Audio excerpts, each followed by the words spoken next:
Good afternoon. Welcome to HTAS webinar organized by the Home Treatment Accreditation Scheme. My name is Pranveer Singh. I'm a consultant psychiatrist working in a CRHT and also the chair for the HTAS Advisory Group.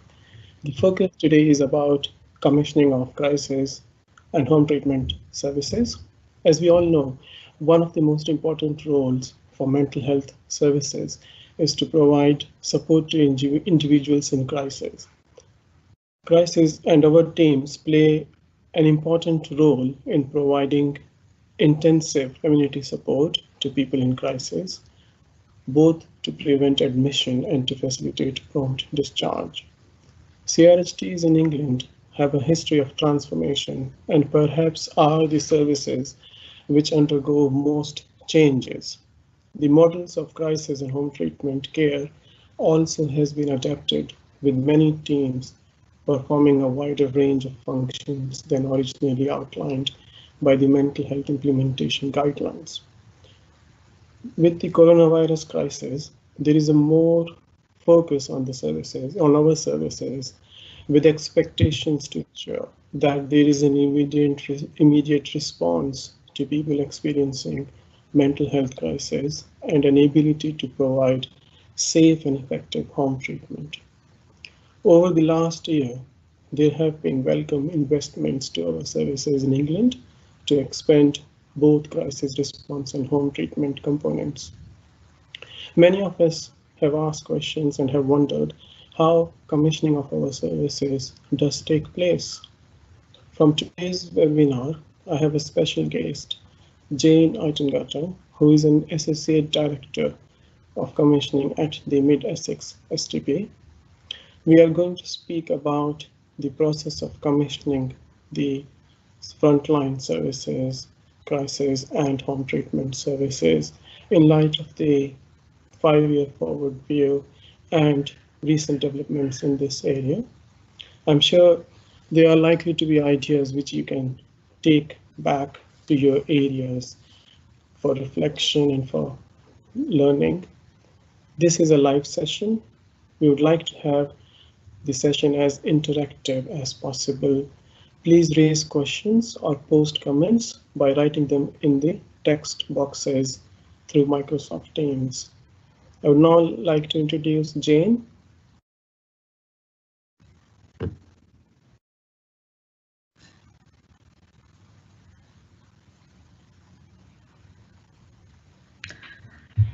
Thank you, Dr. Singh. Yes, as you heard, my name is Jane and I work in Mid and South Essex as an Associate Director of Mental Health Commissioning, but also have a lead for transformation for our urgent and emergency care program for mental health. And as always, from a commissioning perspective, we take a cue from from national and from government. So from a national context, of course, for us, we work to the ambitions of the mental health. We're currently working to the kind of like the last year of the mental health 5-year forward view, and more so really going into the preceding years of the NHS long-term plan. And in both documents, it was very, very clear about the focus that needed to be on crisis resolution and home treatment teams, because for a very long time, these are teams that have been underfunded for a while, even though we know they play a crucial role in managing kind of like especially gatekeeping our inpatient services. And I think it was very, very welcome to see what was said in the 5-year forward view, but more so again reiterated in the NHS long-term plan. And apart from that, also backed with investment, because it's we can have guidance, but we can have strategy, but if it's not backed with investment, then it becomes very difficult from a commissioning perspective to explore how to move forward. So with this particular case, with the NHS long-term plan, most areas were supposed to kind of like have their teams up and running and well resourced by 2021. Nobody had thought about COVID, of course. This was, everything was pre-COVID, but as I walk through the journey, we've taken in Mid and South Essex to establish our team, you will see the reasons why commissioning kind of like plays a key role in even kind of like offering some level of sustainability and some level of security if it is done properly in cases like we've had, we currently have with the COVID-19 pandemic. So from a long-term plan, we're supposed to make sure we have our 24/7 community-based mental health crisis response teams for adults and older adults, and we need also to make sure that kind of like a single point of access, and the preferred one, of course, is through 111, and where possible, where that is actually directly linked with mental health trust. The other thing we needed to provide as well was an alternative to kind of like a clinical provision. Many places we call them sanctuaries, others crisis cafes, safe havens, and so on and so forth. But their sole purpose really is to offer that non-clinical kind of like support for people in a crisis that not necessarily need to interface with a clinical pathway, but will have their crisis resolved in a more kind of like in a very different way that is not necessarily clinical, but most importantly as well, trying to divert people from A&E. And for most of you, of course, you will know that our A&E departments do get quite busy, well, pre-COVID, when it comes to people presenting with mental health problems. You can go to the next slide.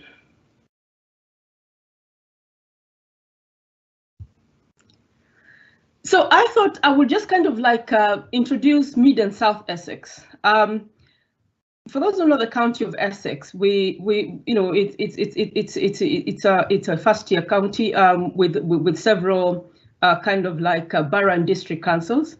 Now our STP interfaces with two other STPs, and we share Essex, and so we all commission one secondary care mental health provider. And when it is possible, we try to kind of like work in a manner that that has similarities or some commonalities, and that actually worked very well for Addington, especially for the crisis service, because we were all able to kind of like go live at the same time. But just to introduce our Mid and South Essex, it's made up of 5 CCGs. We have a population of around 1.2 million people. We've got some urban and some very rural areas. We've got pockets of significant deprivation, and we're in the middle, actually, just before COVID kind of like came to be with us. We were in the middle of kind of like merging the 5 CCGs into one integrated care system. That, of course, is on hold at the moment, but as we respond to the pandemic. But technically, we also have some coastal areas, so you can imagine, people will always want to come to the coast. We have a significant level of rough sleeping as well. So we have basically the mix of kind of like things we've got to consider from a commissioning perspective when we are looking at mental health services, because at the end of the day, a lot of what happens, in the wider, kind of like in the wider system, in wider people's lives, has an impact on their mental health. Next slide, please. So from a commissioning perspective, it is always good to know what it is you're aspiring to, what you're aiming for. And for us, our vision is tied in technically around 3 key aims that are linked with our respective CCG objectives, and also quite embedded within the national strategies of mental health 5-year forward view and the long-term plan. And one of them, of course, is around how we make sure we have a very responsive crisis service that provides quality care and also supports people, once they've moved away, once the crisis has been resolved, that we support people not to minimize their chances of relapsing, or even to prevent crisis where we can, basically embracing the 4 objectives of the crisis care concordant. The other objective we have is making sure that mental health is at par with physical health, and hence the reason why we are looking at, when it comes to making it possible for people to have access to support, in the same way, they have access to support where they have a physical problem, that we have mental health as well, right up there, with physical health. But also, most importantly, making sure that we can intervene as early as possible and prevent people from getting into a crisis, and building that resilience and promoting good mental health. So, so as you can see, if you look at all this kind of like 3 aims, they're quite interlinked, quite interfaced, and they're very, very crucial when you're thinking about how you commission a service like, like the crisis service. You can't just look at the clinical pathway. You've got to look at it a lot more holistically. Next slide, please. So for Mid and South Essex, we've got kind of like our Addington Emergency Care Program is defined in 3 aspects. We've kind of like, we've implemented it in 3 phases, very distinct phases, and it all kind of like initiated when the Crisis Care Concordant was signed way back in 2016, and our whole system, and I'll talk about who the stakeholders are in the system in a little while. And that is what initiated kind of like our Addington Emergency Care Program, and it consists of 3 phases. The first phase was how we responded to the legislative amendments of the Policing and Crime Act of 2017, and how as a system we came together to have one preparedness plan. And actually that was kind of like the beginning of now having a system response to mental health. So the output from that was we eventually had a street triage service where we support the police with mental health nurses sitting in their force control room, but also being able to go out and do assessments with the police, so that we have kind of like in the system at the moment 2 triage cars, one for the north and one for the south, and they work kind of like quite interchangeably. We have seen a significant reduction of Section 136 detention since this service was fully commissioned, and now it is actually commissioned as part and parcel of the health and justice system, with the liaison and diversion and the forensic examiners service, and the contract is hosted by Essex County Council, and that kind of like brings together a collaboration of a number of commissioners to kind of like commission one service. And the Minister of Justice actually has hailed it as a very good example of meeting need in very, very different ways, and in a more holistic kind of like approach to, because if you think about, some of our patients do touch the criminal justice system, they do touch substance misuse and so on and so forth. So this service actually is able to kind of like interface very, very well across the three pathways. So it was, this has been running since we fully commissioned it in 2017, and we've actually seen a significant, I think at almost a 20% reduction of Section 136s, and of course, it can only do so much. So we've also got the mental health liaison services in the 3 hospitals in the STP, and these are all operating at Core 24. Mid Essex was the last one to attain its Core 24 standard. It just became Core 24 actually this year. The other 2 we won funding in 2017 and were able to get them to Core 24 quite early. And then the last phase of our Addington Emergency Care program is now our 247, the community crisis resolution and home treatment teams. We already had, of course, an existing team, but now we wanted to look at what would our enhanced offer look like. And we couldn't just look at it just from a team perspective. We had to look at it in the context of everything we were doing in mental health, because this was actually the level of investment we had to put in to ensure that we get the kind of like service we needed, to meet our needs. We need to make sure that this is something that was not just about tinkering around the edges, but looking at it kind of like very holistically, very system-wide to see, because if you invest in one place, it's most likely going to have an impact on another part of the system. Any changes you make in any system, in any part of the system, will have a kind of like a change in another part of the system, and you should be able to measure whether that change is adverse, whether that change is a good change or not. So this has been actually one of the biggest transformation programs, we've undertaken in our system, in a very, very long time. Next slide, please. So that slide kind of like gives you a picture of the stakeholders who have been involved in our Addington emergency care program. And as you can see, it cuts across statutory and non-statutory. And even, with the statutory, like, for example, with the local authorities, we're talking about public health as well being in there. So it's, we've kind of like looked at it from a very wide perspective, because as you know, when people are in a crisis, they don't just, it's not just about them being seen, by mental health. Some of them will interface in other parts of the system, and it is always important that mental health is actually embedded in as much of the system as possible. And that's how we have approached, everything we are commissioning. We're looking at it more from a system perspective and embedding mental health if we are to attain that objective of making sure mental health has parity with physical health. So as you can see, we've got a multitude of both providers and commissioners and our third sector, and also our service user representation, because for us, co-production is absolutely crucial in everything that we have been doing around transformation. Next slide, please. So I will walk through now the process that we kind of like began in April 2018.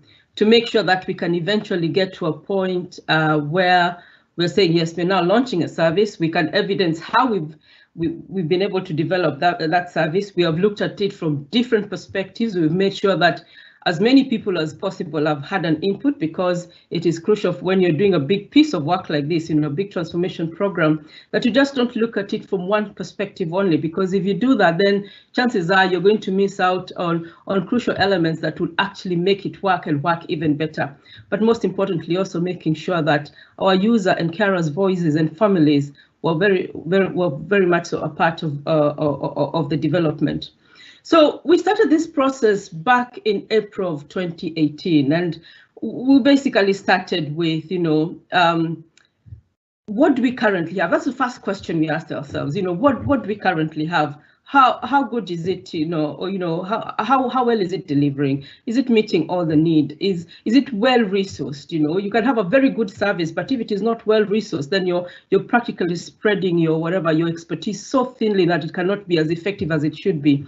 Are you matching capacity with demand? Do you have more people, than you can treat? And do you have adequate workforce? So all those questions, so we had to we wanted to set a baseline. So we started by asking ourselves, what is our current model? How far away is it from, from what is expected of us? Because that is when, 5 year forward was very, very clear around what was expected. If we were to draw up a checklist, how would we kind of like rate ourselves against that checklist that, that somebody else was marking, to make sure that, we are very, very clear. And then, of course, for us, we're very, very fortunate that, we had Dr. Singh in our system. So he could actually not only just help us set up the checklist, but also mark us against it to make sure that, we were considering the things that were pertinent as we went along, transforming this service. And then, of course, you've looked at what you have, and then we need to know, do we have adequate finances, at the moment? What is our workforce looking like? Are people doing 3 jobs instead of, 1 job? Are they doing the right job? Do we have inefficiencies because, we have too many staff members? Or, what exactly do we have in the system? Of course, our service at the time was not running, the service we had then was only running 8 o'clock to 8 p.m. for most of the system. Part of the system, we had a home treatment team that was running up to midnight. So there's already that kind of like inconsistency. So we're saying, if we're one system, we need to have a level of consistency as well. Then we had to look at our activity. what was our activity telling us? When were our busiest times? Which days were busy? How many, what impact was that having on, for example, A&E breaches, both trolley breaches and 4-hour breaches and so on and so forth. So we had to actually, look at it very, very broadly. It's practically that when you're unpicking everything, and to make sure that you've gotten to the bare bones completely. You have to unpick everything that you have to make sure that you've identified all the issues that you have and start mitigating those issues. But even before we could go into mitigating, we need to benchmark ourselves against something. And fidelity models were already being introduced in the system. We had some vanguard sites, so we did a bit of research to find out, all these fidelity models. There was a Sunderland one, there was a Cambridge and Peterborough one. Which one would kind of like align with what our activity is? Which one would kind of like align with, what our service users are telling us? What, all the work that we have done to baseline where we are, which is the best fidelity model to kind of like peg ourselves on as we developed our own. And we eventually benchmarked ourselves against the Cambridge and Peterborough model purely because being a statistical partner, we had quite a lot of things in common, and we felt if we were to try and introduce that and follow their principles, chances are we'd be able to kind of like address our needs quite well. So once we were clear on what our baseline was, we had done our research, we had looked at our activity, we had analyzed it, we knew when the system was hot, we knew all those nice things. Then we started saying, okay, fine, what does our new model look like? So we have learned what Cambridge and Peterborough did. In fact, I remember I spent a lot of time with Modestus, just basically for him, to give us guidance on how they, where they started from, what they did, and so on and so forth, what challenges they faced. And that helped us then, come together. And when I say we came together, we are talking about a very big project team. And I will, I will show you when I go into the governance what that project team looked like to start developing our new model.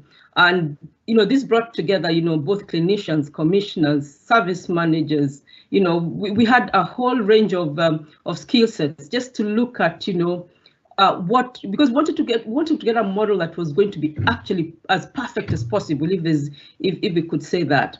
Now, once we were clear what our model looked like, we had to resource it. What does a workforce plan need to look like? What kind of expertise do you need, in the front line, in support, in what have you? So we developed the workforce plan.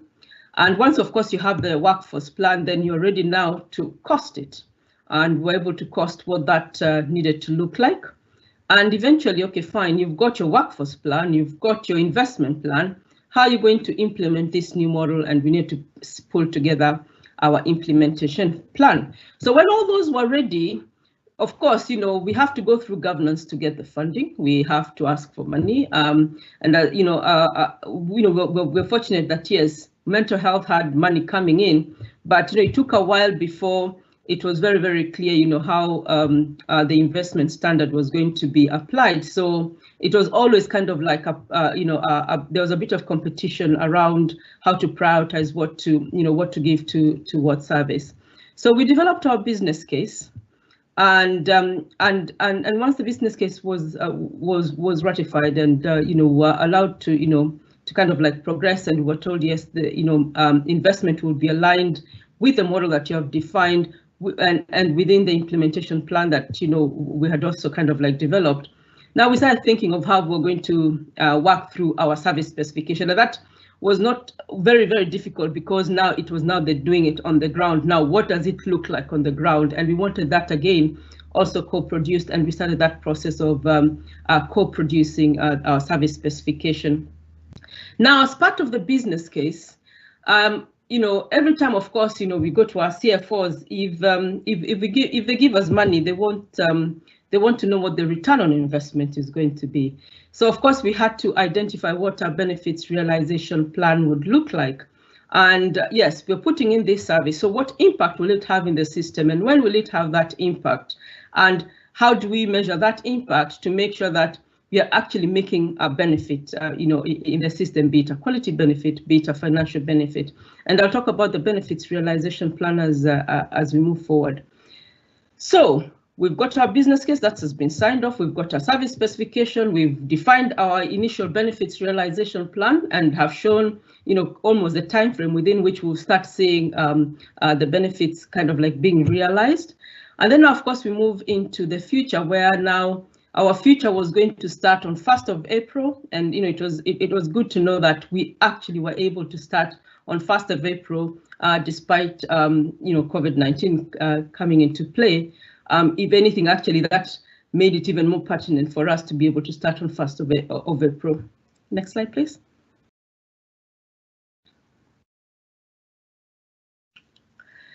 So when we started this process, of course, we need to understand, okay, fine, what were our objectives, what were we working towards? So we knew where we came from. As I said earlier on, we already had 2 teams in the south, which were operating 8 a.m. to 8 p.m. We had a mid team, which was reconfigured to offer, a home treatment offer between 8 a.m. and midnight. We didn't have any alternatives, to the clinical pathway as such, where we could support people differently. We were very inconsistent in the system, but most importantly, we had significant pressures on our staff because we didn't have adequate workforce really to be able to meet the need. So quite a number of staff members actually, as we went through the development process, we realized really they were doing a lot more than expectation, going way over over and above, just to make sure that they're able to kind of like do their jobs. And and that of course would have an impact on well-being and so on and so forth. So yeah, we were not, we were delivering a good service, yes, but it was really stretched. So so we decided, okay, fine, of course we had to define what our model was, and as I said earlier on, we had actually kind of like 3 or 4 things which we needed to deliver as part of our transformation. One, of course, was to establish a crisis response service, and also to reconfigure what we decided to be able to make it affordable. We decided that the current kind of like teams we had in the south, those would be reconfigured to just focus on home treatment, so that we're not having to add more investment into those teams, because if we're taking away some of the work that they were doing, then they'd have more capacity to now actually focus and on home treatment and provide a proper and good service. And then we would create a whole new kind of like crisis response service. The other thing we're going to do, of course, is work with our 111 provider, IC24, to ensure that that interface between 111 and IPUT, our secondary care provider, was made possible, so that when people called 111, they had the option of getting directly into a mental health triage team within our mental health trust. Then we're very fortunate when Wave 2 kind of like with the long-term plan, when some crisis funding was transformation funding was were given an opportunity to bid. We bid and we got 2-year funding to kind of like set up 3 sanctuaries in the system, so that we have 1 in mid-Essex, 1 in the southeast and 1 in the southwest, but of course the 3 of them working together as part and parcel of the crisis response team. Then the other thing we need to look at is how we would interface with our AMP offer provided by the local authorities, especially the out of hours service offer. So, our model then now was basically, these are the kind of like 4 key things we had to focus on to ensure that once we've implemented it, at least then we can say we've got a good quality service. Next slide, please. Now, I talked about, one of the things we needed to do was to get a baseline of our activity. So we looked at anything that we called crisis. So we looked at the Section 136 activity. We looked at our existing crisis activity from the crisis resolution home treatment teams. We looked at what was going to Addington emergency care, anything that had crisis aligned with it. We looked at all our data and we put all this together, so as we could see if we're to set up a service, what would the rotaring look like? When would we need to have more workforce? When would we need to have less? In fact, actually, we're very surprised to realize that actually the busiest times were not the hours we thought they would be. In fact, we thought, it would be exceptionally busy, from 5 o'clock onwards, that, we would probably need to put all the resources into the night offer, the out of hours offer, or that weekends are the busiest as well. But actually what we came to find out actually is that midweek was a lot more busy, and the hours between 10 a.m. and 7 p.m. were pretty busy. And actually, I remember this is a pattern we found even when when we developed our business case for the street triage service. Again, the 10 a.m. to 6 p.m. were the busiest when it came to section 136. So, that gave us some confidence that, whatever planning we did, if we took this into consideration, it would definitely help us get it right in terms of how to target when, how we manage our how the capacity is going to be kind of like distributed throughout the day. Next slide, please.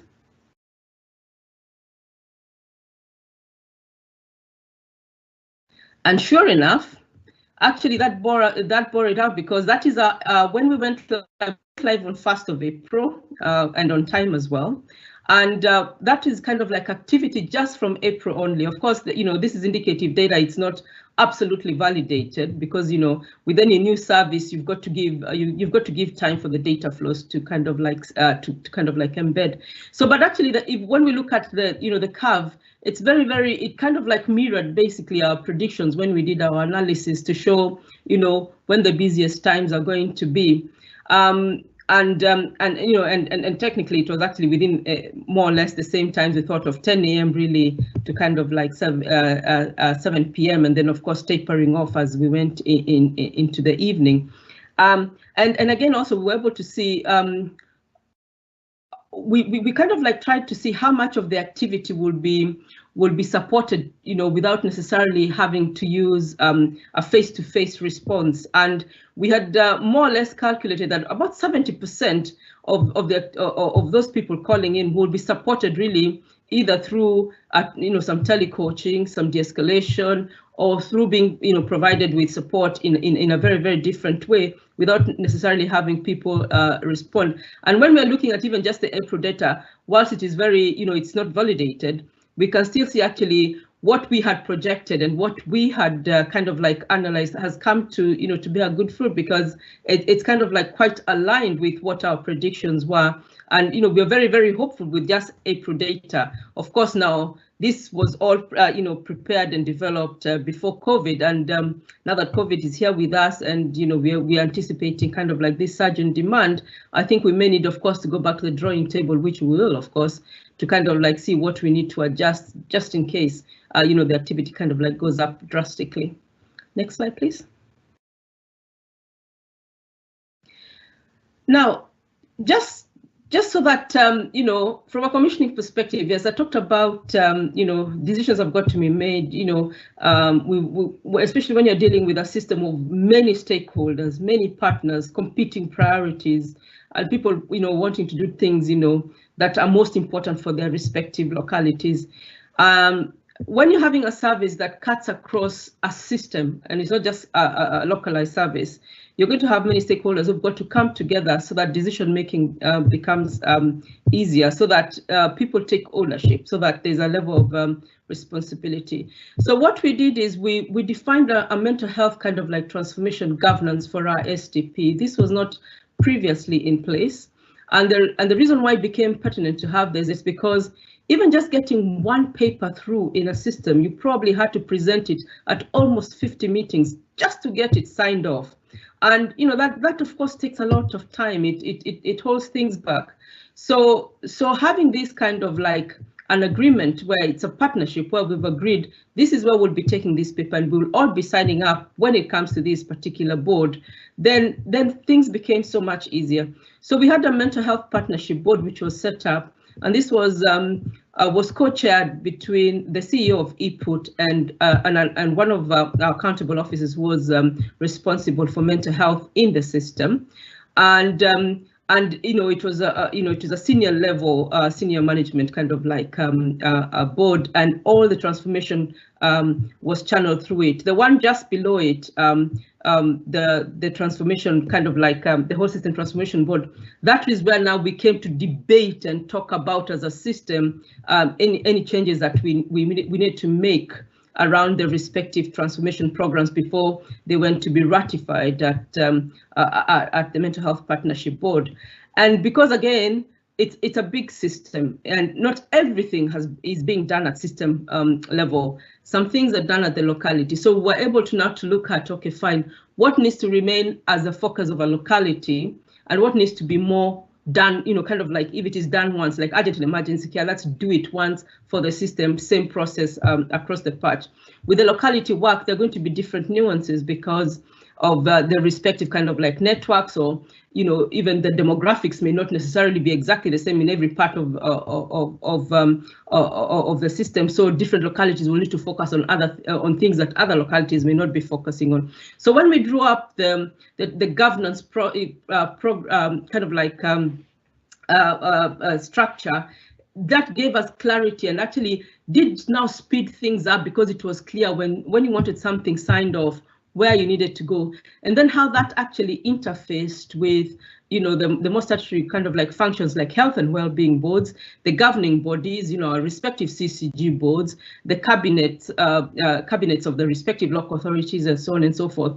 But at least it just cut out a lot of meetings that one had to go to get anything kind of like signed off. Next slide, please.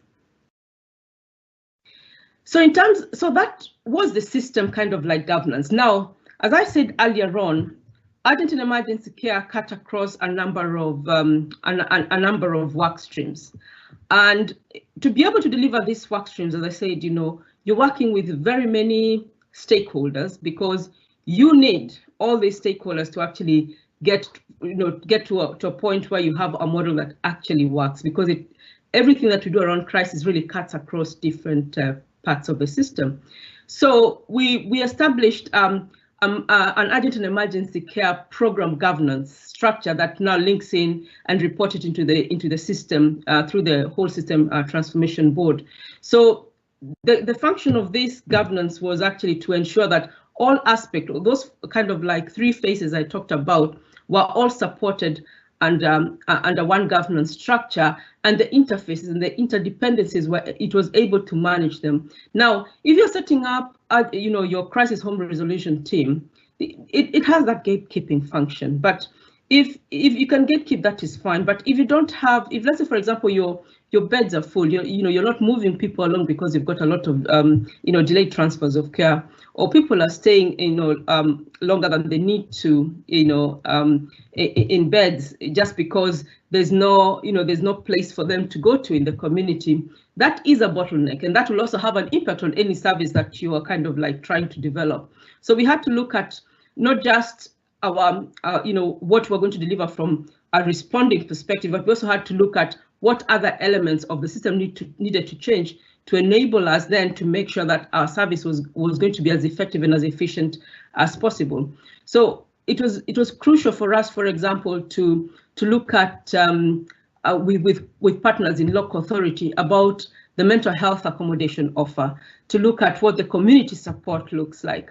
So we came together and as part of everything came under the banner of urgent and emergency care, because it was touching on that. So even our inpatients, we started kind of like looking at it, from an urgent and emergency care perspective, bearing in mind that our system has been actually quite heavily dependent on inpatient beds. So we need to change that. And one of the things, of course, to help us change that is making sure that you've got a very, very comprehensive and robust kind of like crisis response service with a good home treatment team.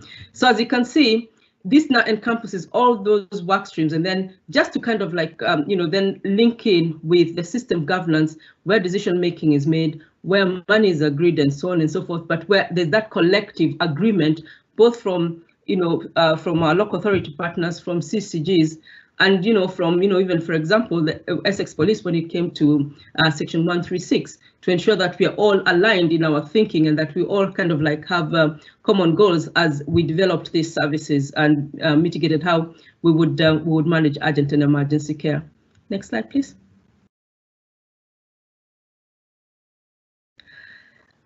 And when you have a transformation program of the magnitude that we have just kind of like gone through or tried to deliver, you are going to have different kind of like stages in for audit purposes. So for us, this was our governance and program management framework, where everything you completed, when you developed a concept, you need to get that signed off. When you got the business case done, you need to get that signed off. The implementation plan, you need to get that signed off. So we went through that journey, and that's the reason why it took quite a bit of time for us to eventually get to a point where we can say we're going to we can now go out to recruitment and start implementing the service. But the reason why it's good to apply a program management kind of like approach to something like this, it gives you the opportunity to look at it from a system perspective. You're able to see what the interdependencies are, what you need other parts of the system to do first before you can even do, what you need to do. And it minimizes the chances of what you're implementing failing or not working, or you not being able to actually achieve your objectives. So having a program management approach to it gives you a very good audit trail, and it also helps when you're implementing with an element of your process evaluation, because it is through that process evaluation that you will be able to, any learning you get as you implement, you're able to kind of like review pathways. You're able to kind of like design what you need to design to make sure that you're responding to the need as you're implementing. That way, your service flows and your data flows then start making sense. And as the service embeds, then you're making it as best as it can possibly be in terms of being able to meet the need that you had identified for it. So for us, it was really, really crucial to kind of like stick to a program management framework, and to be very honest, this has been ever so helpful because it's also aligned with our governance structure. Next slide, please. So eventually, this is the model that we came up with, where everyone kind of like can have access, irrespective of whether you're public or professional, emergency service, you have access to crisis support through 111 option 2. And we already have existing kind of like GP crisis lines in the system, and those ones, they get priority, and so do mental health professionals, the police and ambulance, because they'll probably be having patients with them when they're calling, so they get priority. They don't need to do the kind of like they don't need to do the same kind of like assessment somebody has to do when they're calling individually or when they're calling on behalf of a family member. So all the professionals, we've given them access to the triage team so they can get the support that they need to be able then to support the people they're working with. And once people have been triaged, then it's determined whether they will require support, whether it's face-to-face, whether they'll just require to be supported in an unclinical setting, whether it's an emergency, and all that. Actually, for us, we use the mental health, the UK mental health triage tool, and it kind of like defines how people are going to respond. And if you look, if you remember the figures I shared earlier on, they basically showed that most of our activity, actually most of the people are being supported without the need for face-to-face assessment, and basically in view of the current situation we are in, that has worked brilliantly, because we are able to support people on digital platforms. We're able to support people over the phone without them needing to for anyone to go and see them for a face-to-face assessment. And all this now is linked in, of course, with our social care and housing departments. We're linked in with our IAP services, our GPs, our substance misuse services. So it's kind of like brought the whole system together in terms of how we respond to crisis when somebody is in a mental health kind of like crisis. Next slide, please. Right. I kind of like talked about this earlier on. So our model basically is a 247 model with a central screening and triage process, We have 3 home treatment teams, one in the southwest, one in the southeast, and one in mid, and they will all be working to 8 a.m. to 7 to midnight, kind of like 7 days a week. We are moving towards that because, you know, as I said, we had developed our plans before COVID. When COVID came now, of course, we had to readjust our plans to be able to kind of like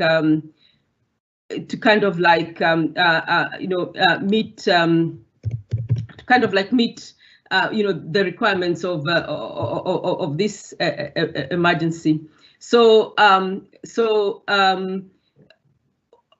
we are not quite there yet, you know, providing up to midnight kind of like a service, but we're working towards that, and we should be doing that, you know, in the coming months.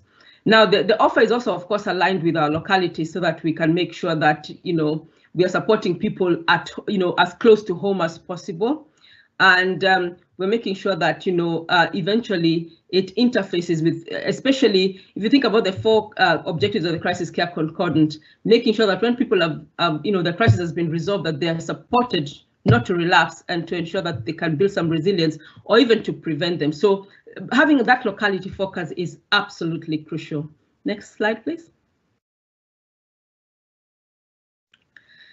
And I talked about this earlier on, you know, you cannot have a good crisis service if where people are going to go eventually is not resolved. So from a mental health accommodation perspective, it is always good to have both the non-mental health, non-accommodation offer, like we have with the sanctuaries, but also some crisis housing. I know we're working through that with our local authority partners to ensure that we have the right kind of like offers to meet the needs that are presenting, and looking at also our service, our substance misuse services, and how we integrate those as part and parcel of this crisis offer. Employment, all the things that keep people well so as they don't relapse, the social networks. And all this is basically, you know, if we get this right and we get the right balance in the system, then of course it will have a significant impact on our length of stay in our inpatient services. If we get, you know, local authorities defining services in a manner that meets the needs that we are having, you know, we are seeing that are delaying people in beds, then that will reduce our detox and definitely have an impact on our out of area placements, because, you know, with a new service that's able to support people more at home, then you're cutting out how much of the beds you will need to use, and in the process at least we'll have some kind of like a system balance. Next slide, please.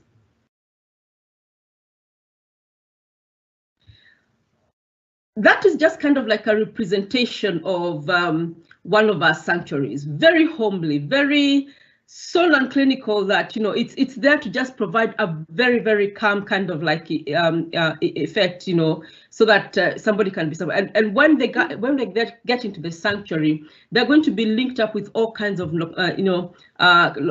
community networks, you know, for advocacy, for housing, for whatever it is that they will need, debt problems, to be able to resolve whatever it is that put them in a crisis in the first place, especially if it did not require a medical intervention.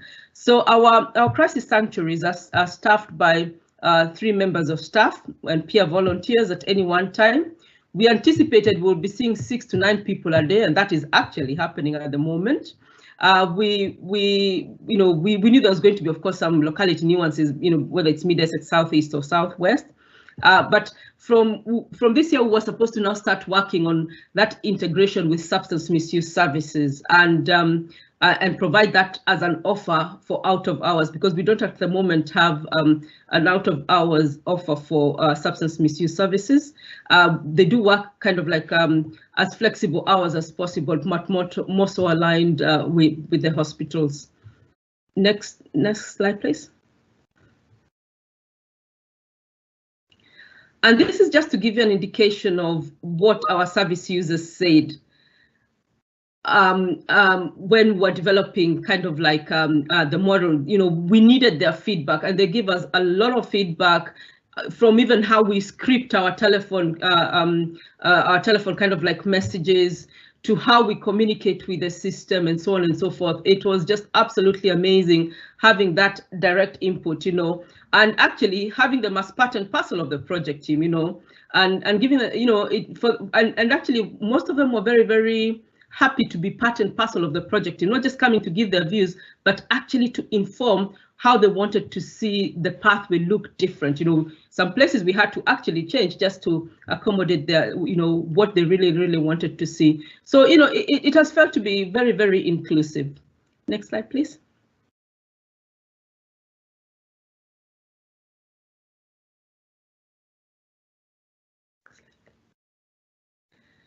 So when we talked about benefits realization, if you remember, I talked about our business case. With our finances, of course, if we are going to get some investment, they want to see the return on investment, and we had to identify areas where we need to look at if we get this service in place, what impact will it have in the system? So of course, without any question, if we get a good service in place, it will have an impact on inpatient services. We expect our out-of-area placements to come down. Looking at acute, if we get people not having to go to ED, then definitely that will make a very, very big difference when it comes to the activity that ends up in acute and what we are charged for people, attending either as, even as day cases or anything like that. And of course, we have with section 136, about 60% of the people who are detained on a 136 actually do not meet eligibility under the mental health act when they've had their mental health act assessment. So we were looking at how can we make sure that we reduce actually even the 136s by a further, we've reduced already by 20%. Can we reduce maybe even by that 60%, which does not necessarily require any kind of like mental health, clinical support? So of course, from a financial perspective, there's the out-of-area placements. We reduce the number of days people are staying in hospital. We reduce our mental health act assessments because that is when we're paying for section 12 doctors, the conveyancing from ambulances, our ED, but most importantly, sustainability. And I think from a commissioning perspective, it's always the most important thing to remember that anything you're putting in, you need to look at how you're going to sustain it in the long term. Okay, fine. Right now we may have the money, but what about in 2 years' time? Will we still have money? So all these benefits, we need to make sure that they're plowing their way back into supporting this service so that it is self-sustaining at some point in the future. So that for me is actually particularly crucial. And of course, the quality element, making sure that our patients and their family have very good experience, that their health outcomes are better. And our staff as well, staff experience and well-being, so crucial, so absolutely crucial. And of course, when you have a good service that's run, that's come online, especially like in this case for us, we said we were going to go live on 1st of April. We went live on 1st of April. It gives us a good reputation.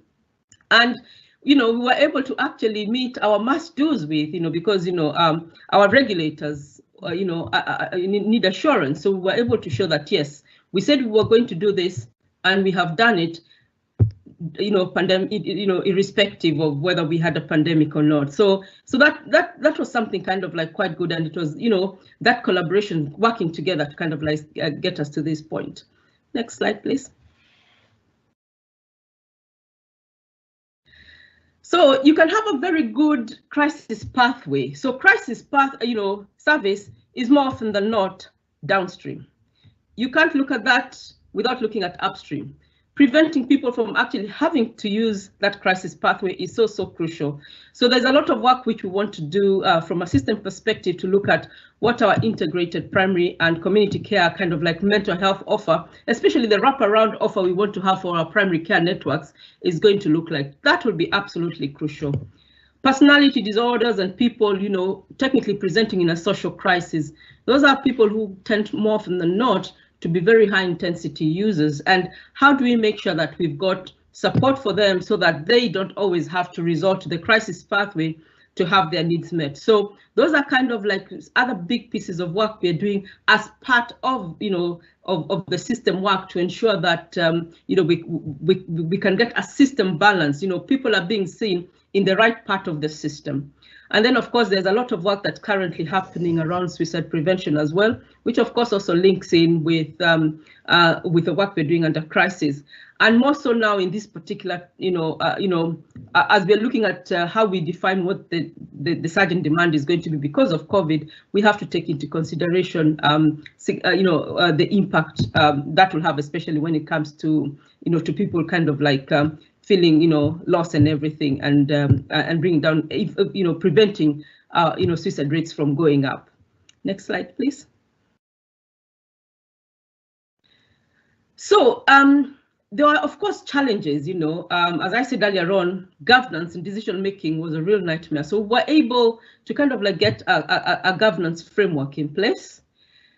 Defining what is system and what is place sometimes is not always easy, because you're looking at people's needs in the whole. So how that need is provided for, who is going to lead on it? Is it something we can do once? Is it something that needs a locality nuance? That's always something that we kind of like have to think of as commissioners.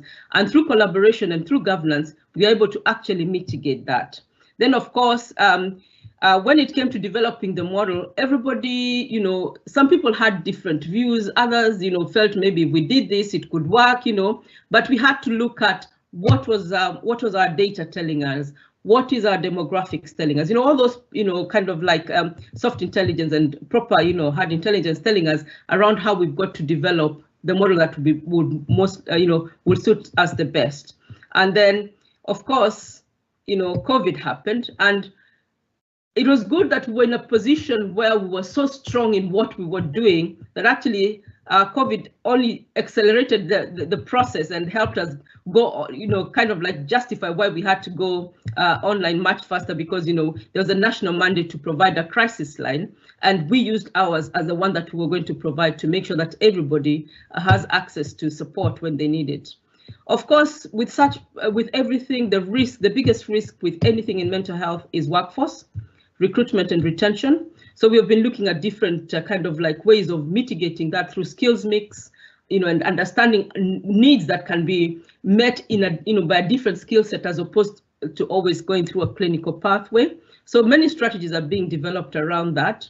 And of course, competing priorities. It doesn't matter how much money you have, there'll always be competing priorities when it comes to mental health, because we've got so much to do, because mental health technically is trying to catch up with physical health. So there's a lot to be done out there to actually meet need. So it's being clear on, and agreeing as a system, okay, this is what we're going to prioritize for this year, and this is what we're going to do maybe for a later part, in subsequent years.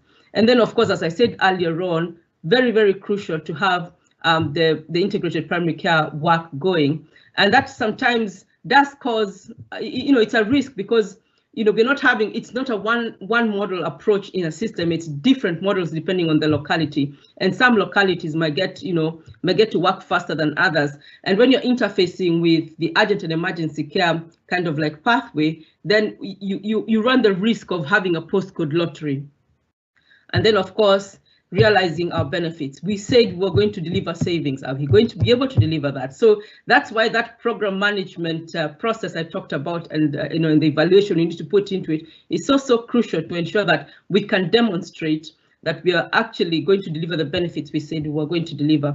And all this is tied up under very, very strong leadership, very, very good leadership. And that has actually been a theme all through as we have developed our program. Next slide, please.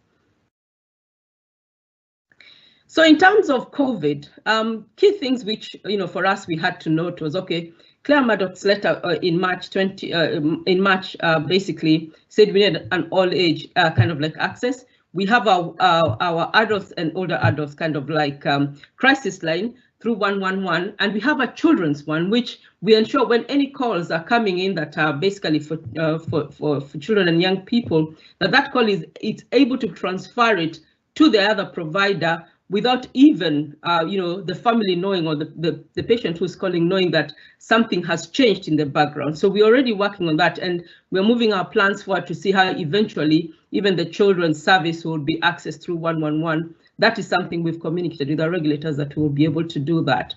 We had to have a very good communications plan to ensure that as we phased in as we implemented, we're also able to phase in the communications, especially during this period, because there was that fear that, you know, we're going to be inundated with activity. So we didn't do public-facing communications initially, but after April, we were able to start doing that in May. And you know, sometimes some things are blessings in disguise, because we know we're able to have a significant number of people redeploying to actually support our workforce complement for the new service. So, you know, the impact of not having a fully, you know, the full complement was not really felt, because we were able to have quite a number of people redeployed to support the service. And the fact that, as you know, nationally, everybody kind of like saw a decrease in activity. Really, you know, not many people were going to services. You know, even we had, you know, like for example, you know, acute hospitals, you know, EDs now, you know, it is becoming even, you know, those national pronouncements around, if you're unwell, please go to hospital. So that gave us also some time actually to embed the service. It gave us an opportunity to actually settle the service a little bit, so that now, as we move towards anticipating what the surge in demand will look like, we feel we've got a good enough, a strong enough service, new as it is, to be able to meet that demand. Next slide, please. So for us, our next steps, we're looking, okay, fine. We implemented in the middle of COVID. What does that mean? What impact has that had? What, you know, how do we start projecting? Okay, fine. We've not seen so much activity, but we understand, you know, we know there's going to be this surge in demand. How do we start now projecting that, calculating that, looking at our existing patients? What does that mean? We've got this missing middle, people who kind of like fall between primary and secondary care, because they don't, you know, their needs are a bit more than primary care can handle, and their needs are not as great as secondary care can manage, can accommodate. So, you know, what impact will COVID, for example, and, you know, the restrictions that were put in place, what's that going to have on them? And then in new patients, because one of the things also we've seen in the last month is that we kind of like we've had an acuity in presentations. So now what we're doing is calculating what our demand will look like, how we manage that, especially the sub-crisis presentations, the learning, and what we need to mainstream as business as usual, but most importantly, mitigating any inequalities, especially as we start looking at what the new normal will look like with you know, using more of digital platforms and what have you, so as we are not increasing inequalities. Next slide, please. So for me, in terms of reflections, I could say from a commissioning perspective, the key things for me are having a vision, making sure you've got proper governance and leadership, co-production and partnerships a must, having your intelligence crucial, but always assessing, always analyzing as you go through those kind of like best practice kind of like functions of strategic planning, procuring of services, and monitoring and evaluation. So from a commissioning perspective, for me, if I was to reflect what has been crucial, those are the elements that have really, really made a very, very big difference when it comes to commissioning our service. Next slide, please. And with that, I say thank you. And if there are any questions, I think we've run over by about 6 minutes. Over to you, Mr. Singh.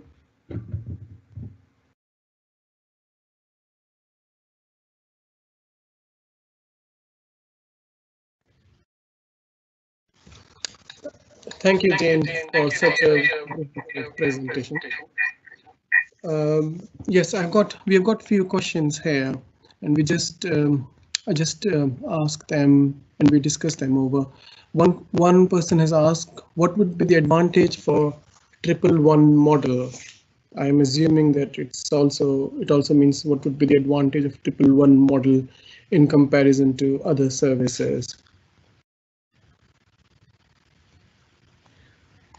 I think for us, because it's a national mandate, that's the direction of travel we are going, where we're going to have a single point of access through 111 for mental health crisis. I think there's mileage in starting to develop that now, as opposed to kind of like having to do that again in the near future. So the advantage is, especially if it is interfacing directly into a mental health trust, then people don't have to stay on the 111 pathway. As soon as they press the option for mental health, they are supported, and we've got KPIs which we are monitoring around how quickly a call is answered. You know, is it being answered within 60 seconds? And the threshold is 95%. All 95% of the calls are going to be answered within 60 seconds. And in our case, we're noticing that we're actually keeping to that, even though the program is still, the service is still very, very new. So I think there's mileage actually in exploring if as a system you haven't looked at your single point of access. There's a lot of mileage in exploring it going via 111, because that's what we are mandated to do anyways through the long-term plan. I don't know if that answers the question.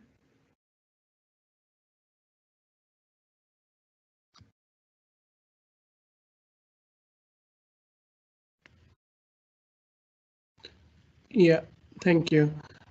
Next question is, how do we decide as to how much money should be allocated for staffing in CRHTs? For us, what we did is we developed our workforce plan. We wanted to know, for example, how many psychiatrists will we need? How many band 7s will we need? How many band 6s? And once we had the totality of it, then we costed that.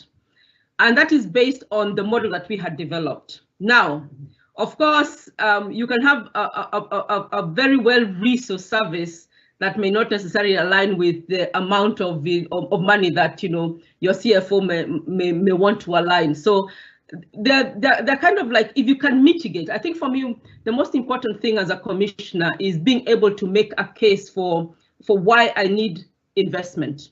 Being able to say, I need this consultant, or I need this kind of a team, because if I use this team, I will be able to reduce the impact of maybe services that we're using in A&E or we're using in another part of the system, and there's a saving. So it's kind of like investing to save.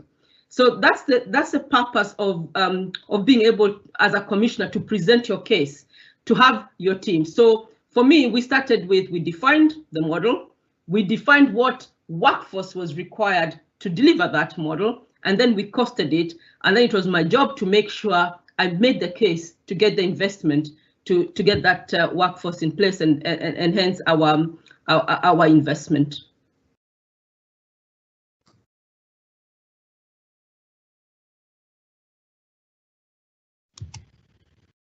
Thank you, Jane. I've also, the other two questions are about, is there a commissioning guide we can use in our area or a blueprint we can follow? And how commissioners can seek advice if they need to, and where do they seek advice this from? As commissioners, we all have different styles. So my background is in public health. So for me, of course, I look at everything from a system perspective, making sure that whatever you do in one area, what impact it has on another, and how it will have, what impact it will have on, for example, inequalities or stuff. So you need to look at everything very, very broadly. But if you remember, from the presentation that I've just done, I've just shown the last slide, the second last slide actually, around the commissioning cycle. That is what we follow as commissioners to guide us around how to make sure we have services in place. The key things is around, of course, understanding your needs. For me, I think it's that of, I keep on saying it's knowing where the skeletons are buried, because when you know that, you understand your needs on ground level, working with clinicians, working with service users, working with other partners on the ground, then that way you have a very good view of what it is, where your needs are and how you need to mitigate them. So for me, from a commissioning perspective, that is my approach. Other commissioners may look at it very differently, where they say, this is a service specification I want you to deliver, give it maybe to a provider if it is through procurement or another different methodology, and then it is up to the provider to determine how they do that. Now, for me, I find that to be all right, but I think you need to be able to get to a point where you're not prescribing, but there's an element of kind of like co-production in commissioning that is so vital, especially when we're looking at integration, because if we're looking at moving towards integrated systems, co-production is going to be so key. It's not just a question of a contracting kind of like approach to commissioning. And in terms of getting support, I think we do get a lot of support from NHS England, or if that's a question somebody would like to kind of like more personalized, get individual advice, I'm happy for them to get in touch with me directly, and then I can guide them in relation to how to explore it. Thank you. Thanks, Jane. Another question is about, does HTAS have any guidance about how we can work with the CCG to improve crisis teams? Commissioners appear to be unaware of this. We have our own standards, the HTAS standards, and if they were to be implemented together with the commissioning, that would definitely improve safety and quality within the services. Those standards would also provide a blueprint for how operations and functions of the team should take place. So they are publicly available on the website. Yeah, okay. I think, yes, thank you. I'll just conclude now. Thank you, Jane, so much for coming and speaking about the commissioning process and sharing your experiences. It is very clear that our services are focusing on improving the quality of care by developing both crisis response and home treatment functions. So these are very welcoming times for us. And I just like to say at the end that it's really important to work with those who commission our services to make sure that we have a high quality service on the ground. As we can see from today's presentation and discussions, how complex is the commissioning process itself. Thank you everyone for joining. Thank you to the HTAS team, Eve, Cassie and Natasha for making this to happen. I wish you all very well and hope that you continue to keep your staff and yourself well within the COVID pandemic. Thank you. Brilliant. Thank you. Bye-bye.